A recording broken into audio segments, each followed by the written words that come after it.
Yo, yo, yo, yo, yo. What it do, family? High value basketball. We back.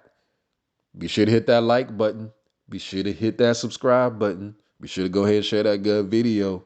We already know the drill. Already know. Yo, Chet Holmgren. Gotta just touch base on it, man. You know, feel bad for your boy. Brand new draft pick. The new unicorn that is supposed to emerge in the league. KD reemerged. Another Slim Reaper. We got that whole narrative going for your boy. And man, like I say, for one, feel bad for the man. Hopefully he gets well. Hopefully, he can recover from all of that. Um, but yo, I just want to say we got to just pause and see what's really gonna happen. You know, there's a lot of doom and gloom in the media, and I done seen stuff on social media like, oh, he's done, da da da da da, and all of this type of stuff. Like, yo, we got to chill with the sensationalism just a little bit, just a little bit. Can we back off it just a tiny bit, man? Cause real talk, this isn't unprecedented. Folks are kind of acting like they ain't never they ain't never seen somebody with a foot injury like come back. Like, of course, this is unprecedented in the fact that this dude is, as tall as he is, as skinny as he is. Like, I mean, you see the picture in the thumbnail, like, bruh, like, yeesh, like I ain't never seen nobody like that. I personally thought, and this is not projecting, and I don't want nothing like that to ever happen to him. I always just kind of personally thought that the dude would like snap a leg or something, like his actual like femur or some shit like that. Cause it's like, dude, you like the laws of gravity just don't seem like they gonna work in your favor. Like, I don't know, like your leg gonna fold back one day or some shit, Like that's just kind of how I always saw that happen. So to see that it's really his foot, for me, that just kind of calmed my crazy fears about the guy. But we got to also remember that, yeah, it is a foot injury, and yeah, he's a 7 footer. But one, we're way more advanced in medical tech and medical advancements and procedures and rehab and things of that nature. And then two, he's not the first guy to do this, yo. He's really not. Like we've had KD, which is the prototype. If we recall, KD really scared the bejesus out of people because he wouldn't have to have that foot surgery, and then the foot surgery was botched. Remember? They had to go back in that dude's foot a second time, yo. And then look how he came out. Dude came out on top of the world. And then again, the dude snapped his freaking Achilles, yo. That's like a sports death knell. That's like, yo, you done, fam. That's like you're never gonna be the same again. And as far as I'm concerned, dude looks 90% the same player. Hell, 95% the same player last time I checked. So, we got the KD precedent. Like he came back, he kept it together. But then we also got Joel Embiid. Similar thing. And Joel Embiid is potentially was or is potentially more frightening because he's got weight on him. He got the actual weight on him that puts the pressure on the foot that causes it to break and all of that stuff. And look what happened to him. Yeah, it took him a couple years to get his lower extremities together, but what happened? They together, and he's been a perennial MVP candidate the past couple years. Who else we got?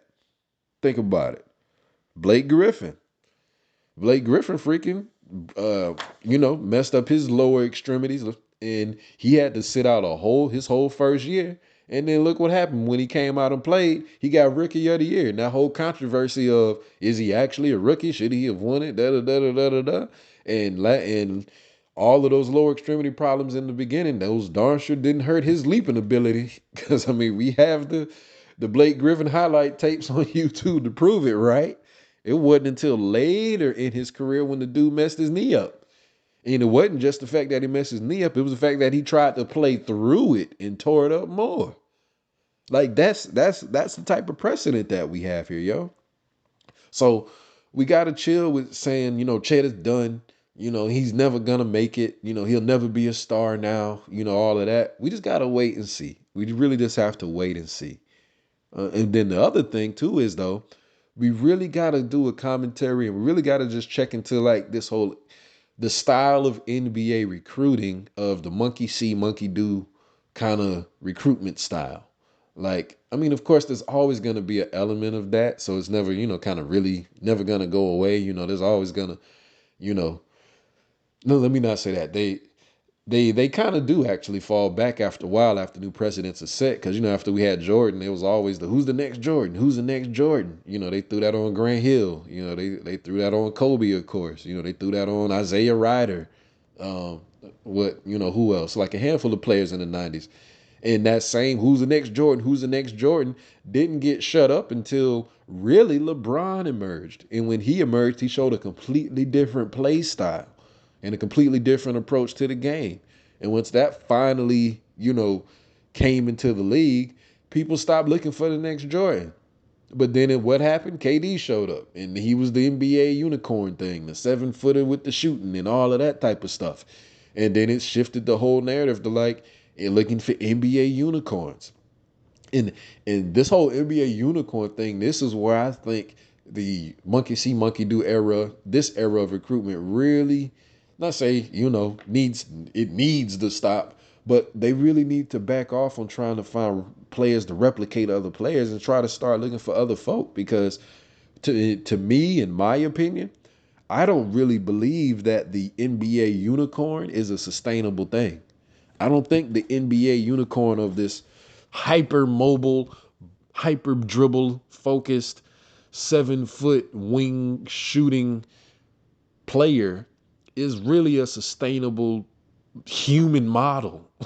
Like the human body can only do but so much. Like, I don't know if folks do or don't believe in evolution or whatever, but for whatever the case may be, I know that the human body ain't made no leaps and bounds like that in the past 40 years. Like, we have random exceptions, and we really don't. We really only got Kevin Durant. Like, that's why he's Kevin Durant. Y'all know who he is. That's why we have him, because he's like the one human on the face of the earth who has that level of mobility and dexterity at that height. And since again he's emerged, they didn't try to find other ones. And as we see, it hasn't really worked. Like, we got old buddy who got drafted out of New York. They tried to name him the NBA unicorn, and look what happened.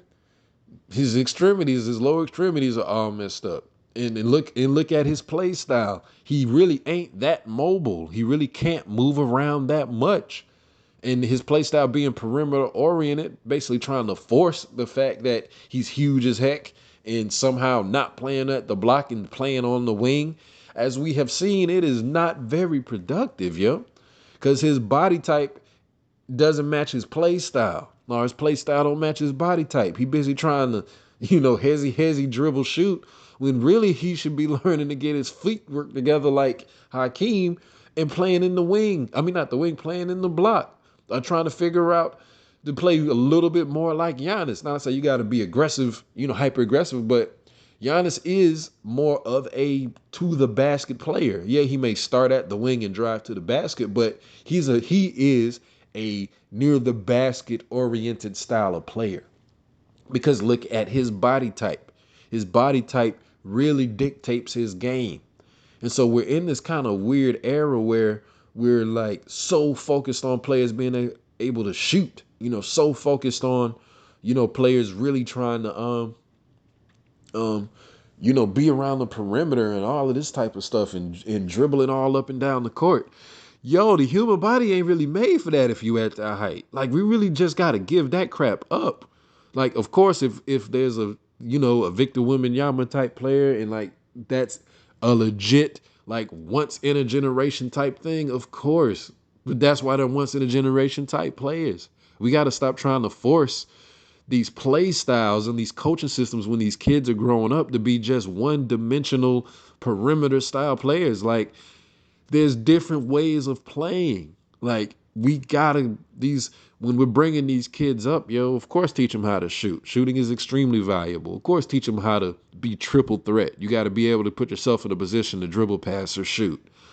But the whole thing of being just perimeter style oriented, no matter where you at on the court, it's a detriment to these players when they at certain heights, man.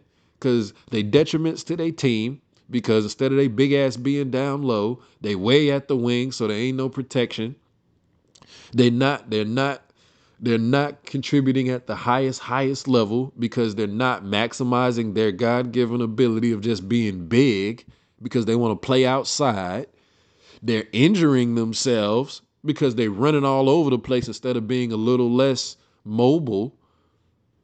And two, it's all being inspired by being copycats because of Kevin Durant and because of how Steph Curry has, turned the league out with shooting.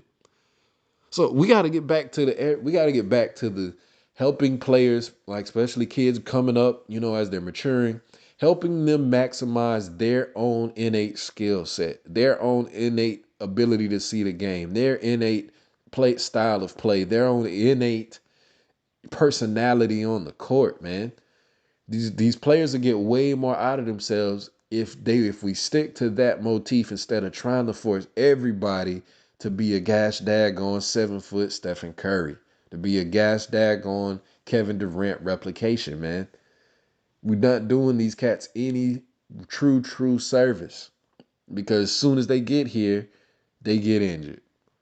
And it's not cool. It's not fair for them. Like imagine you Chet Holgrem. You've been playing, what I'm saying, this whole time you get to the league. And as soon as you get there, you get your ass tortured by injuries because you actually have not been properly prepared and trained for true human movement at the highest level.